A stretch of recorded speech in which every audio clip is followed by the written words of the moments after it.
이번 강연 주제로 벤처 캐피털 펀드레이징을 위한 IR이라고 하는 주제로 오늘 세미나를 진행할 정원철이라고 합니다. 저는 그 캠테크라고 하는 그라고 하면 이게 생소하시겠지만 한방이라고 하면 다 알아들을 수 있겠죠. 그 한방이라는 진료 체계를 디지털 전환으로 자동화하는 시스템과 솔루션을 개발해서 창업을 시작했고요. 창업 기간은 한 18개월 정도 제가 되었고요. 작년 7월에 덕성여대 캠퍼스타운에 입주해서 이렇게 세미나를 통해 인사를 드리게 되었어요. 우선 주제를 이렇게 정한 이유는 제가 창업하기 전에 제가 그룹사 전략기획실에서 SI 투자랑 M&A 업무를 주로 했기 때문에 그래도 여러분께 조금이라도 도움이 될까 해서 뭐 어떤 주제를 고민을 해봐다가 그렇게 선정하게 되었고 주제에서도 보시다시피 왜 자금 유치에 투자자의 관계가 더 중요할까라는 부분으로 그렇게 이야기를 해볼까 합니다. 일단 저희 카메라 토크 소개를 잠깐 간단하게 드릴게요. 캠테크라고 하는 게 아까 말씀드렸다시피 한방이라는 것들을 이제 외국에서는 캠테크라고 부르고 그다음에 EBM, 캠이라고 하는 거 EBM은 저희가 익숙하듯이 양방이라고 생각하시면 될 것 같아요. 한방과 양방의 가장 큰 차이점이 일단 병원 안에서 약을 제조하느냐 안 하느냐 이 정도 차이가 있고요. 그다음에 한방에서는 직접 이렇게 사람들이 손으로 이렇게 다 모든 것을 수동으로 제조하고 있는 것에 착안해서 저희가 시스템과 솔루션을 자동으로 할 수 있는 것들을 개발을 한 거고요. 기존에 있는 경쟁사들 기계들을 보면은 기계 하나당 보통 하루에 한 3명분 정도를 약을 만들 수 있고 기계를 해서 그 다리는 시간이 약 300분 정도 걸리고 있고 그러다 보니까 경쟁사들이 이런 식으로 기계의 숫자를 늘리는 단순한 방법으로 이렇게 하고 있었다라고 해서 저희가 지금 창안해서 개발을 하게 된 거고요. 저희 디바이스 같은 경우는 작년 7월에 먼저 POC를 시작해서 현재 대학병원 7곳에 들어가서 현재 지금 진행을 하고 있고요. 그다음에 지금 올해 팁스에 선정이 돼서 2.0 디바이스를 조금 더 고도화할 수 있는 그런 기회를 얻게 되었고 앞으로 이제 기계가 나오게 될 모습이 된다면 이제 약제 같은 경우는 좀 규격화된 약제를 쓰고 기가 디바이스는 좀 자동화된 디바이스 그다음 기존의 수기 차트 같은 경우는 전자 차트로 쓸 수 있는 그런 것들을 저희가 솔루션으로 개발했고 네 이렇게 이제 앞으로 이제 한방병원에 가시면 이런 식의 시스템을 보실 수가 있겠다라는 걸 말씀을 드리고 이렇게 되면 한의원에서도 양의원처럼 진료 접수 끝나고 나서 당일날 약을 받아보실 수 있는 아마 지금 한의원을 가시면 약을 당일날 받아보시는 경험 아마 거의 못 하셨을 거예요. 왜냐면 300분 정도 다리는 시간이 기본적으로 있기 때문에 뭐 환자분들한테 기다리게끔 할 수가 없고 보통 빨라야 다음날 배송해드리는 뭐 아마 그런 시스템을 갖고 있는데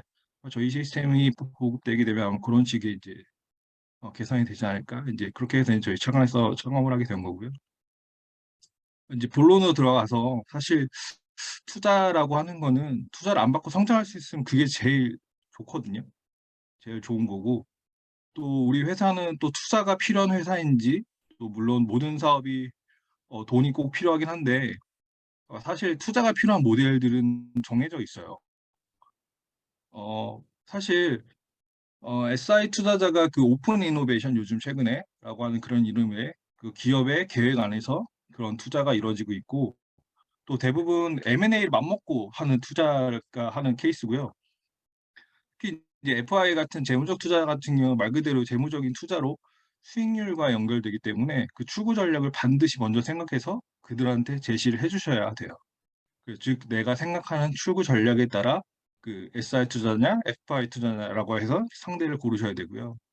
먼저 대상을 정하시고 근데 그렇게 대상을 정하셨자면 내 아이템을 만들고 나서 그리고 이제 투자사들 만나러 다니실 텐데 일단 제 경험상이고요. 제 경험상 투자는 제품만을 가지고 있을 때, 또 그 제품을 만드는 시스템을 갖고 있을 때, 또 그 시스템을 통해서 해결하고자 하는 문제가 명확해서 그 솔루션으로 이 문제를 풀으려고 할 때, 이런 순서로 투자받기가 좀 더 수월하거든요. 일단은 제가 그 캠퍼스 타운에서 이제 강연한다고 해서 포트폴리오 쪽 강연 전에 좀 대략 좀 확인을 해봤어요. 대략 좀 확인을 해봤는데 대부분 이렇게 제품을 갖고 있는 팀이 대다수인 것 같더라고요. 근데 이렇게 제품만 가지고 있다고 해서 투자가 아예 안 되는 건 아니에요. 근데 이렇게 제품만 여러 개 릴리즈하다 보면 그것이 기업의 브랜드가 되고 그 브랜드가 지속적으로 사랑받고 있는 것이 수치적으로 표현이 되면 이런 모델은 또 투자가 되게 잘 되거든요. 이렇게 브랜드를 또 계속 하다 보시면 시스템과 산업적인 전반적인 문제에 대해서 또 꼬집게 될 수 있고요. 그러다 보면 당연히 사업의 확장성도 고려해 볼 수 있기 때문에 그런 것들을 제시를 한다면 투자도 잘 되긴 해요. 즉 예, 투자 자체는 일단 풀려고 하는 문제 시장이 일단 큰 게 가장 일단 중요한 것 같고요. 그 문제가 정말 우리가 정해 놓은 그 페르소나가 그걸 심각하게 느끼고 있고 또 그 문제를 푸는 방법이 되게 유니크하고 섹시하다면 우선 전략적으로 설득력이 있기 때문에 투자를 되게 잘 받는 것 같아요. 그리고 덩달아 수치까지 잘 받쳐준다면 그 기업 가치는 좀 더 올라갈 수 있고요.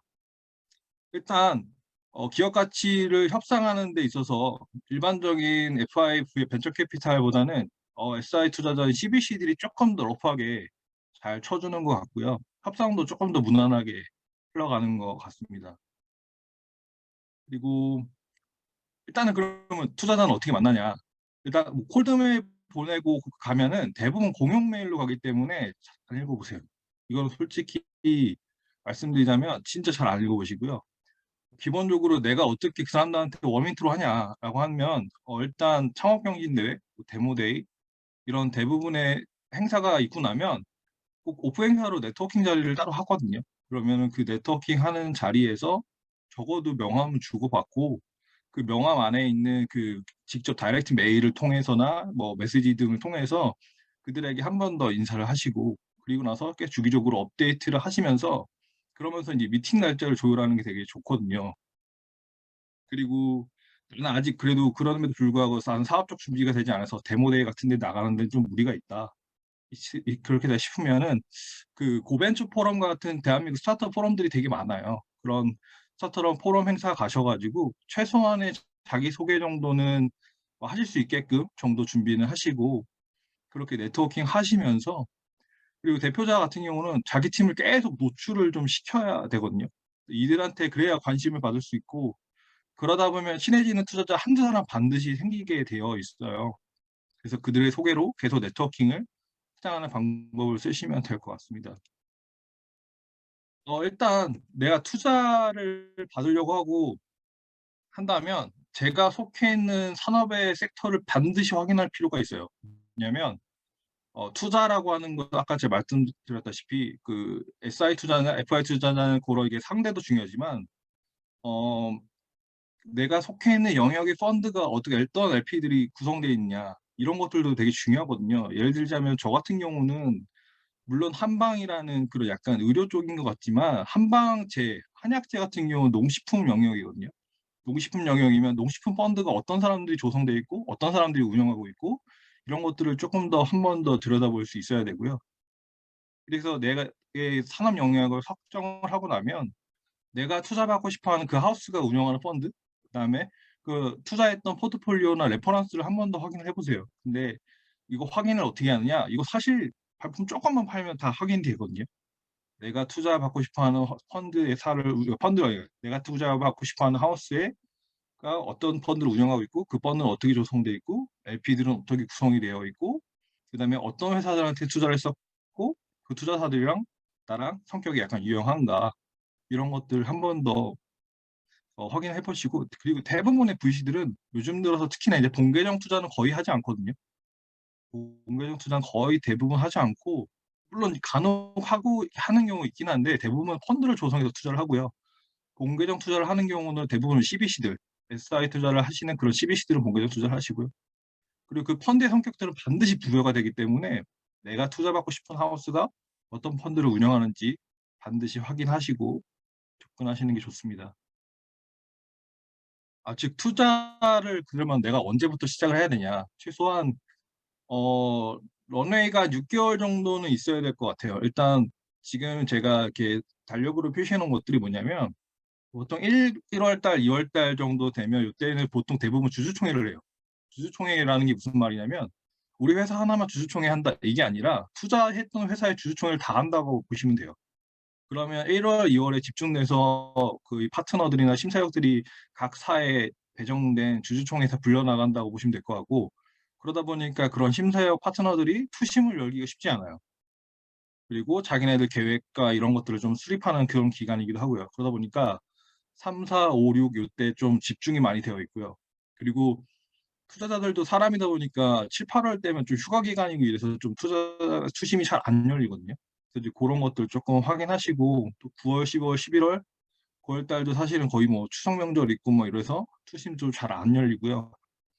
11, 12, 그다음에 12월 달도 마찬가지로 연말이고 크리스마스고 이래서 투심도 잘 안 열리거든요. 그래서 요런 시기는 좀 피하셔 가지고 집중된 시기에 투심이 열릴 수 있도록 한다라고 한다는 건 결국은 이 투심 시기 이전 6개월 정도는 내가 버틸 수 있는 자금 여력이 좀 있어야 된다라고 하는 것들을 쪼끔 확인을 하시고 나서 IR을 시작을 하셨으면 좋겠습니다.